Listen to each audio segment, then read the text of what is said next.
para escuchar su comunicación. Muy buenas tardes, de verdad que es un placer estar con ustedes luego de haber atravesado todo el continente para llegar aquí. Cuando conocí a Enzo a través de una colega y amiga que creo que anda por allí, me enteré que había una propuesta para buscar mantenerse en libertad. Cuando uno pierde la libertad, trabaja día a día, minuto a minuto para recuperarla. Yo soy hija de inmigrantes que salieron durante la Segunda Guerra Mundial de Europa y vieron en Venezuela una posibilidad para rehacer sus vidas. Para la época en Venezuela no había democracia, había una dictadura de corte militarista, nacionalista, y que llegó a raíz de unos ingresos que vinieron por la vía petrolera, construir un país y un estado que pasó luego a una democracia. Así que mi familia huyó de Europa y buscaba en Venezuela lo que tampoco había en ese momento, y esa parte de la inmigración y de la búsqueda de la libertad es la que me ha impulsado desde hace muchos años a seguir la luz. Y por eso estoy apoyando a estos jóvenes, porque creo que en estos momentos esa juventud que cree que es necesario mantenerse en libertad y conservar el Estado de Derecho es sencillamente un elemento clave para cambiar el rumbo de nuestra historia. Cuando vimos que Venezuela estaba empezando a emerger en un proceso de carácter revolucionario, a mí se me ocurrió irme a estudiar ciencias políticas en París y caí en una universidad de zurdos, con profesores zurdos que me permitieron convencerme que era necesario formarme para entender al enemigo y de esa manera poder trabajar para buscar las vías de acabar. Volví a Venezuela y Chávez había cometido prácticamente los 3 pasos claves para acabar con el sistema que existía en Venezuela, que era de carácter democrático representativo, pero que tenía una espada de Damocles, y es la renta petrolera, la capacidad de influir a través de los dólares provenientes de la venta de petróleo en la mente del colectivo. Y por supuesto que esto no lo tenía Cuba, pero sí lo quería Fidel Castro, así como también muchos otros que fueron a servirse del dinero de la renta petrolera y de un personaje como Hugo Chávez, que en el inicio hizo 3 puntos claves que quiero destacar. 1, fraude político. Chávez mintió descaradamente a los venezolanos, dijo que no era socialista y comunista, como su padre ideológico, que también lo dijo, Fidel Castro. Luego hubo un fraude de carácter jurídico. Chávez rompió la estructura del Estado de Derecho, acabó sin que hubiese un elemento en la Constitución de 1961 para acabar con el sistema. Cerró el Congreso, cerró la Corte Suprema de Justicia e inició un proceso de asamblea constituyente no prevista que le permitió convertir el Estado venezolano en lo que él creía en ese instante que era prácticamente el escenario para llevar a cabo su proceso. Y posteriormente, cuando en el año 2001 Venezuela dijo no a Hugo Chávez y salió del poder por la vía de la protesta social, yo estuve presente en una manifestación que fue histórica el 11 de abril del año 2001 y Chávez salió del poder. Pero ahí mismo entendimos que la estructura de cómplices de la sociedad venezolana no permitía un cambio de lo que nosotros creíamos podía ser una transición a un modelo democrático.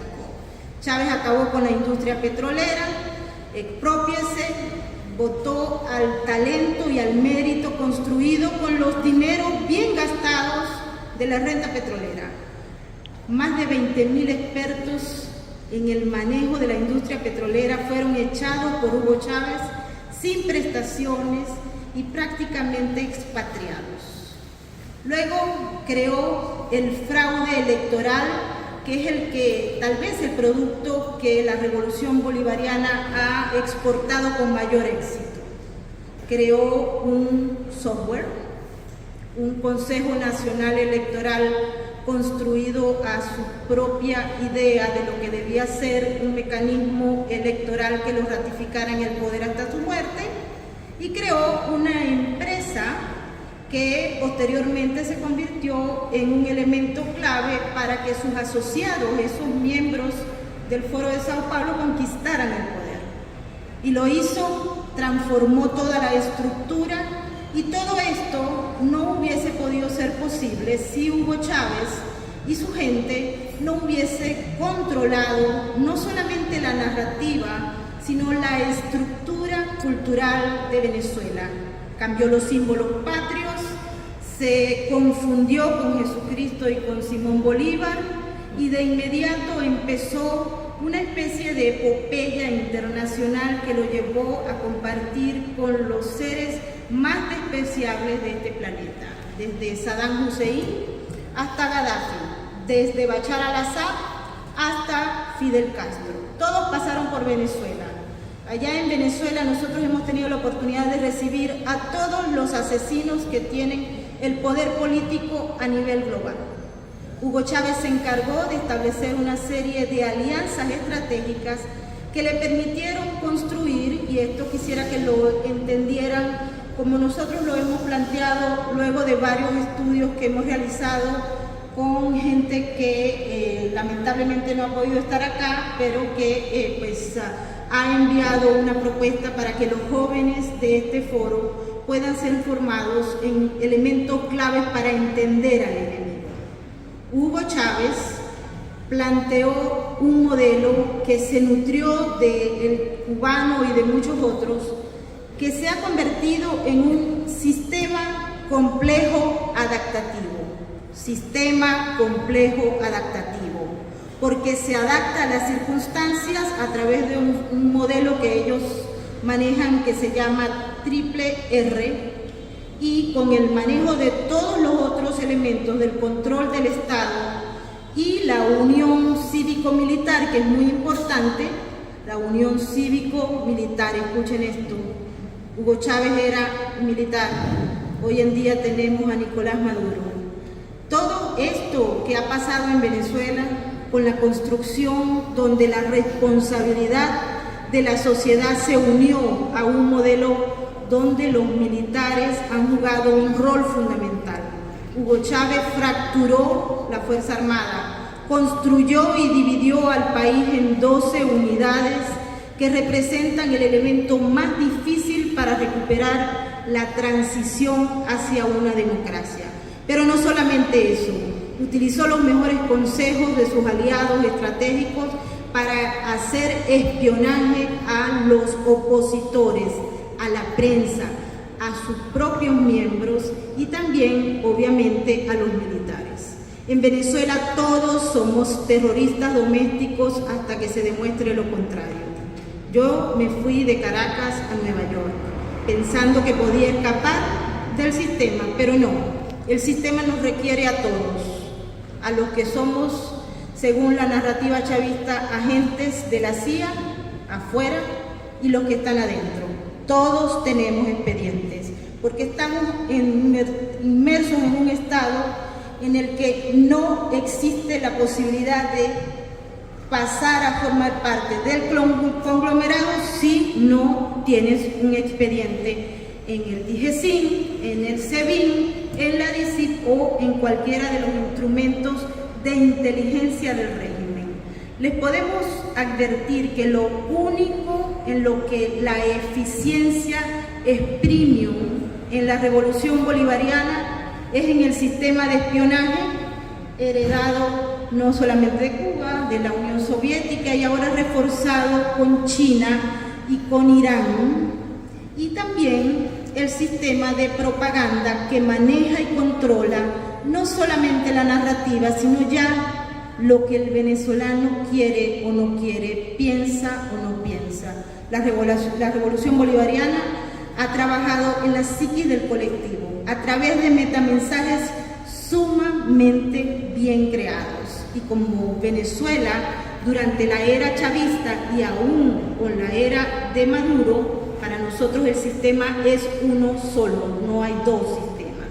Sigue siendo uno y en estos momentos ellos tienen en su poder tal vez una de las más poderosas granjas o estructura de robots digitales.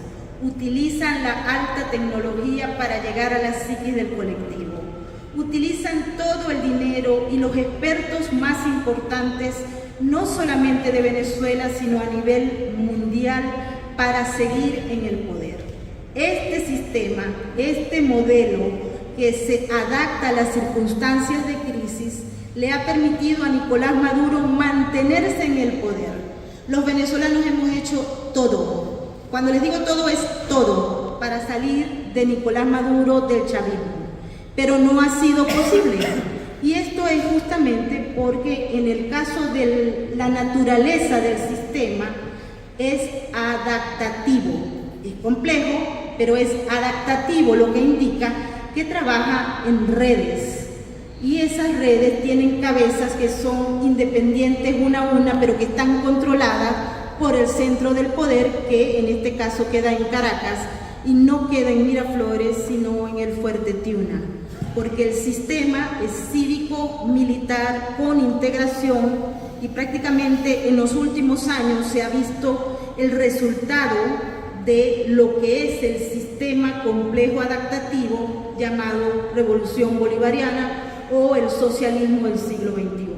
Tenemos una sociedad militarizada, 8 o 10 millones de personas en el extranjero, somos el segundo país en el que estamos aportando lo que es solamente inmigración ilegal, pero también operadores del régimen que se han integrado a las estructuras de cada uno de los países donde se ha recibido a los venezolanos.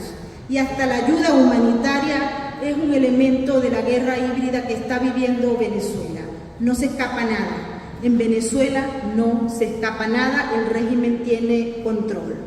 ¿Y por qué entonces, cuando nosotros explicamos esto en Estados Unidos, en Europa, hemos ido con nuestro discurso, con nuestro análisis, con nuestros estudios, que ya van hacia la segunda década, la gente dice, no puede ser, esto no es?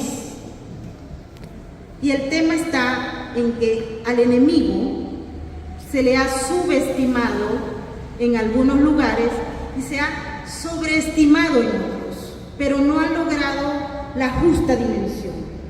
En Estados Unidos, durante la administración de Barack Obama, se influyó a través de varias vías para que se entendiera qué significaba Hugo Chávez, pero tristemente carecíamos de la voluntad política que necesitábamos para impulsar el entendimiento del problema. El señor Hugo Chávez habló con Barack Obama, habló con Hillary Clinton, pero eso se dio en el marco de lo que nosotros llamamos las redes de coexistencia.